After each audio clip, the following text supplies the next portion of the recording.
Hello guys, how are you? ਕੀ ਹਾਲ ਨੇ ਸਭ ਦੇ? ਆਈ ਹੋਪ ਸਾਰੇ ਦੀ ਪ੍ਰਿਪਰੇਸ਼ਨ ਬਹੁਤ ਵਧੀਆ ਚੱਲ ਰਹੀ ਹੈ ਫॉर द ਕੰਪੀਟੀਟਿਵ ਐਗਜ਼ਾਮ, ਚਾਹੇ ਤੁਸੀਂ ਸਟੇਟ ਦਾ ਦੇ ਰਹੇ ਹੋ ਜਾਂ ਫਿਰ ਸੈਂਟਰ ਦਾ ਦੇ ਰਹੇ ਹੋ। ਠੀਕ ਹੈ, तो ਅੱਜ ਤੋਂ ਆਪਣਾ ਇੱਕ ਨਿਊ ਲੈਕਚਰ ਸੀਰੀਜ਼ ਸਟਾਰਟ ਹੋ ਰਹੀ ਹੈ ਜੋ ਕਿ ਬੇਸ ਹੈ ਕਿਹੜੇ ਸਬਜੈਕਟ ਦ ਇੰਡੀਅਨ ਪੋਲਿਟੀ।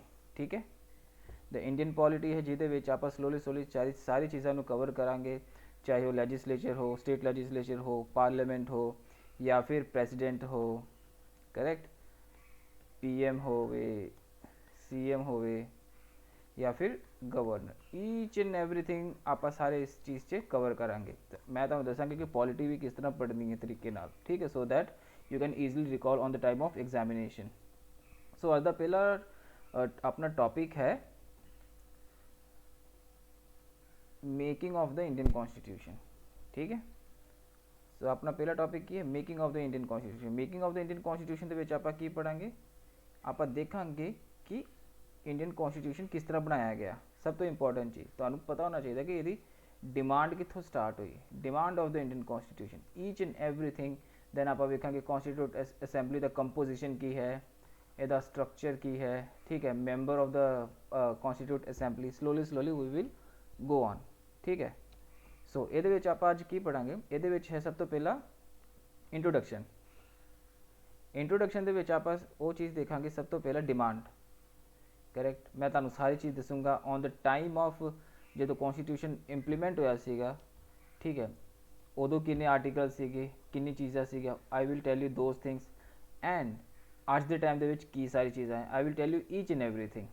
उस तो बाद है कि कॉन्स्टिट्यूशन में किवें ड्राफ्ट किया गया, then composition. Correct, then working देखा, दैन कमेटीज जिहदे इंपॉर्टेंट कमेटी है ड्राफ्टिंग कमेटी। करेक्ट, दैन उस तो बाद है enactment and the enforcement of the Indian constitution. Slowly आप सारी चीज़ों इतने कवर करांगे।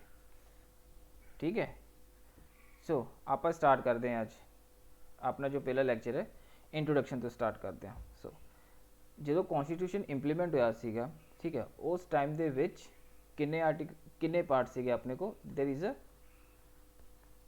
22 पार्ट्स। आर्टिकल वाज 395 एंड ये नाल स्कैड्यूल सीगे अपने को इंडियन कॉन्स्टिट्यूशन दे विच उस टाइम 8। ये इंपॉर्टेंट है, याद रखने। आज के टाइम दे विच किन्ने स्कैड्यूल है? 12। आर्टिकल किन्ने है? 448 एंड पार्ट सेम ही है।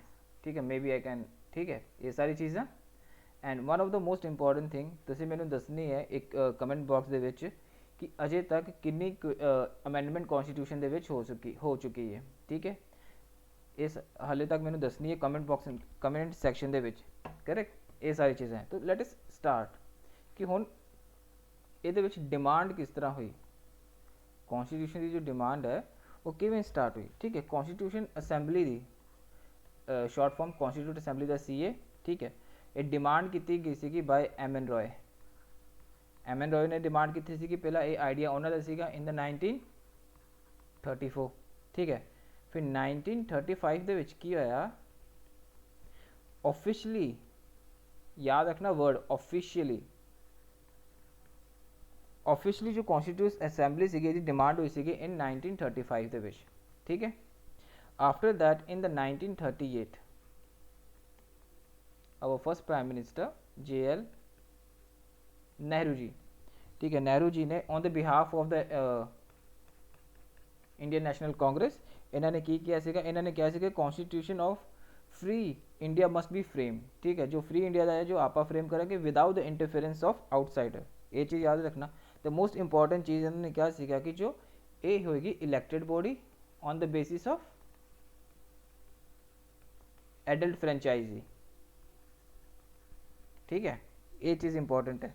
फिर इन द 1940 ਦੇ ਵਿੱਚ ਆ ਕੇ जो 1940 ਦੇ ਵਿੱਚ ब्रिटिश गवर्नमेंट उन्होंने अपनी जो डिमांड सी एक्सैप्ट कर ली।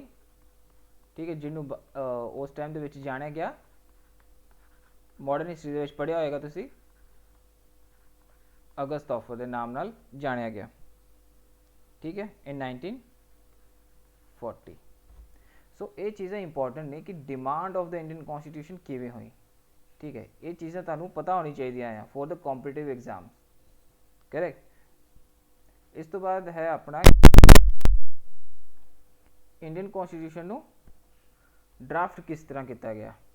ਠੀਕ ਹੈ, ਇੰਡੀਅਨ ਕੌਂਸਟੀਟਿਊਸ਼ਨ ਦਾ ਜੋ ਡਰਾਫਟ ਸੀਗਾ 1946 ਦੇ ਵਿੱਚ ਡਰਾਫਟ ਇਹਦਾ ਜੋ ਕਿ ਸਟੈਬਲਿਸ਼ ਕੀਤੀ ਗਈ ਸੀਗੀ, ਕਰੈਕਟ, ਜਿਹਦੇ ਕੌਂਸਟੀਟਿਊਟ ਅਸੈਂਬਲੀ ਦੇ ਵਿੱਚ 300 ਮੈਂਬਰ ਸੀਗੇ, ਜਿਹਦੇ ਵਿੱਚ ਇੰਚਾਰਜ ਕੌਣ ਸੀਗੇ, ਡਾਕਟਰ ਰਾਜਿੰਦਰ ਪ੍ਰਸਾਦ।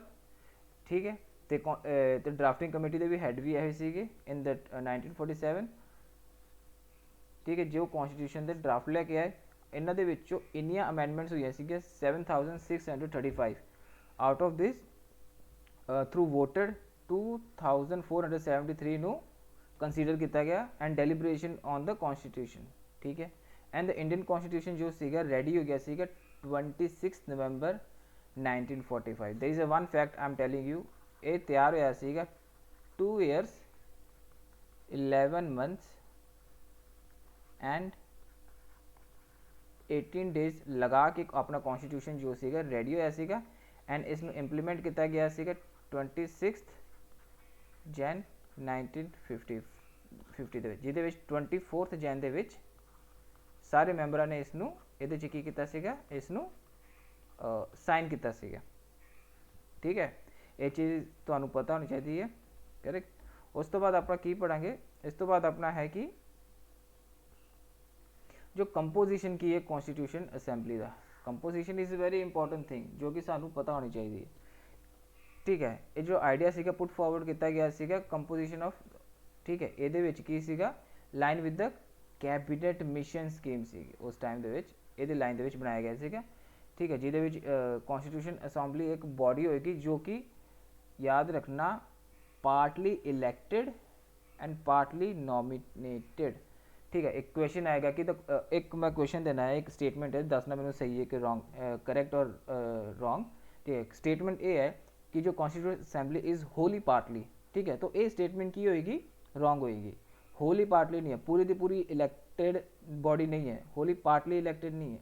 ठीक है, पार्टली इलेक्टेड है, होली इलेक्टेड नहीं है, ना ही वो होली नॉमिनेटेड है। ये वर्ड याद रखना पार्टली का। ठीक है, it can be Holi word use in the question paper or the partly, but you have to choose the one which is the right one is partly elected and partly nominated। ठीक है, then assembly 1946 ਦੇ ਵਿੱਚ Indian national Congress ਨੇ total election ਹੋਈ ਸੀ assembly ਦੇ ਵਿੱਚ, ਜਿਹਦੇ ਵਿੱਚ ਉਹ 208 ਸੀਟਸ ਵਨ ਜਿੱਤੇ ਸੀਗੇ ਤੇ ਮੁਸਲਿਮ ਲੀਗ ਨੇ ਵੀ 73 ਸੀਟਸ ਜਿੱਤੀਆਂ ਸੀ, ਜਿਹਦੇ ਵਿੱਚੋਂ 15 ਸੀਗੇ ਆਕੂਪਾਈਡ ਬਾय ਦ ਇੰਡੀਪੈਂਡੈਂਟਸ। ਠੀਕ ਹੈ, ਹੁਣ ਇਹਦਾ ਸਟਰਕਚਰ ਕੀ ਹੈ। ठीक है, what is the structure of the constituent assembly? Structure की है, देखो स्ट्रक्चर भी बहुत ईजी है। ठीक है, स्ट्रक्चर काफ़ी ईजी है। कॉन्स्टिट्यूट असैंबली का स्ट्रक्चर ये है कि जिहदे विच 292 मैंबर्स वो किधरों आएंगे, प्रोविंशियल लैजिसलेटिव असैंबली दे विचों, जिहदे विचों प्रिंसली स्टेट्स दे जिहड़े 93 मैंबर रिप्रजेंट कर रहे सीगे and the chief commissioner provinces जिहदे विच 4 मैंबर्स रिप्रजेंट कर रहे सीगे। ठीक है, हम उस तो बाद इंपॉर्टेंट कमेटीज़ देखो एग्जाम दे विच ना कमेटीज़ काफ़ी इंपॉर्टेंट ने। ठीक है, कमेटीज़ का नाम काफ़ी इंपॉर्टेंट है तो उन्होंने हैड कौन कर रहा सीगा। ठीक है, मैं एक ट्रिक दस देना जिहदे पहला एक चीज़ देखो, the union power is headed by the Pandit Jawaharlal Nehru, the union constitution headed by the Pandit Jawaharlal Nehru, again provincial constitution committee by Sardar Patel, drafting committee सानू पता होगा BR Ambedkar, advisory committee on fundamental rights minorities tribal and excluded areas by Sardar Patel, the rules of procedure committee by the doctor Rajendra Prasad and the states committee and the steering committee.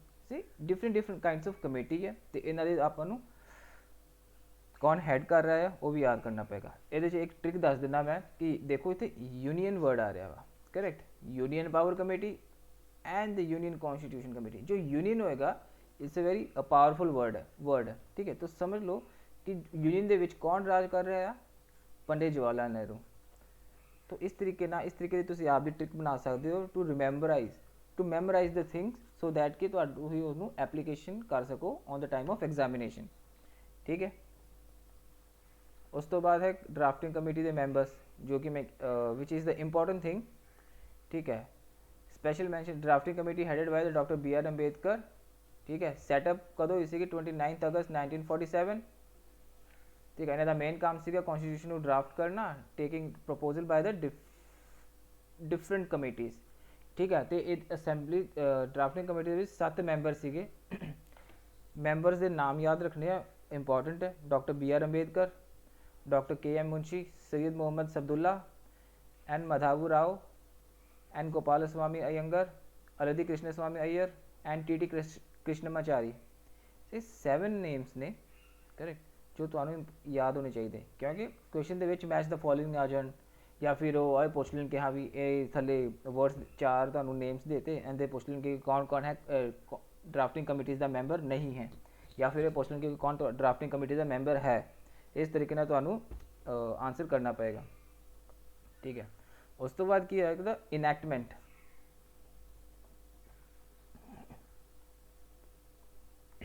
Enactment and the enforcement of the constitution. मैं जिवें दसिया कि जो constitution सीगा कदों बनया सीगा अपना 26 नवंबर 1949। उदों आपने जो फाउंडिंग फादर सीगे इन्होंने कॉन्स्टिट्यूशन बना के रेडी कर लिया सीगा, जिहदे विच 395 आर्टिकल सीगे। I already told you. तो कुछ आर्टिकल्स इस तरह सीगे जिवें कि सिटीजनशिप वाले, ठीक है। सिटीजनशिप वाले आर्टिकल 5 to 9 दे विच, जो कि पार्ट 2 दे विच मैंशन है Indian constitution they which, and article 379, 380, 388, 392 and the 393 ये जो सीगे 26 नवंबर 1947 ਨੂੰ ही इंप्लीमेंट हो चुके सीगे, ठीक है। हुण एक होर स्टेटमेंट मैं पूछदा तुहानूं कि जो whole constitution is implemented on the was implemented on the 26 Jan 1950। So the statement is wrong. Whole नहीं, जो बचिया सीगा वो सम पार्ट जो सीगा 26 नवंबर ਨੂੰ इंप्लीमेंट हो गया सीगा, करेक्ट। तो ये इंपॉर्टेंट फैक्ट है, ये याद रखना तुहानूं, ठीक है। उस तो बाद की है, उस तो बाद अपने को इंपॉर्टेंट है क्रिटिसिज्म। क्रिटिसिज्म की है, वैसे criticism is important for the writing perspective, फिर भी एक बार देख लो, you should know about this thing. The constituent assembly एक टाइम कंज्यूमिंग एफर्ट है, ठीक है। क्यों? क्योंकि इन्हें काफ़ी ज़्यादा टाइम ले लिया सीगा इसनूं बनाउण दे विच, ते दूसरा हैगा ये ना ही रिप्रजेंटेटिव बॉडी है तो ना ही सोवरन बॉडी है। क्यों? क्योंकि ये जो मैंबर सीगे not elected by the means of universal adult franchise, and roots of the formation was on the basis of by with the British government, and body was not, and the जो body सीगी sovereign भी नहीं है, ठीक है। Constitution Assembly was dominated by the members of the Congress party, ठीक है। तो it is dominated by the Hindu dominated party, ये भी easy point है। So these are the important topics, these are the important things जो मैं ਤੁਹਾਨੂੰ ਸਮਝਾ ਰਿਹਾ ਸੀਗਾ। ਇਹਦੇ ਵਿੱਚ ਜੋ ਇੰਪੋਰਟੈਂਟ ਸੀਗਾ I already discussed, I asked you the questions also, ठीक है। सो ये चीज़ इंपॉर्टेंट है ये, ठीक है। तो ये नाल ही अपना जो है अज का जो making of the Indian constitution का जो वीडियो फर्स्ट लैक्चर है ये फिनिश होता है। आई होप कि जो मैं क्वेश्चन तुहानूं पुट किया वो तुहानूं समझ आएगा, तो जो आंसर पूछा है मैनू कमेंट बॉक्स दे विच मैनू दस्सिया जाएगा। And the second thing is focus on your study and work hard, तुहाड़ी पे ऑफ जो है हमेशा तुहानूं मिलेगी। So all the best guys, thank you so much.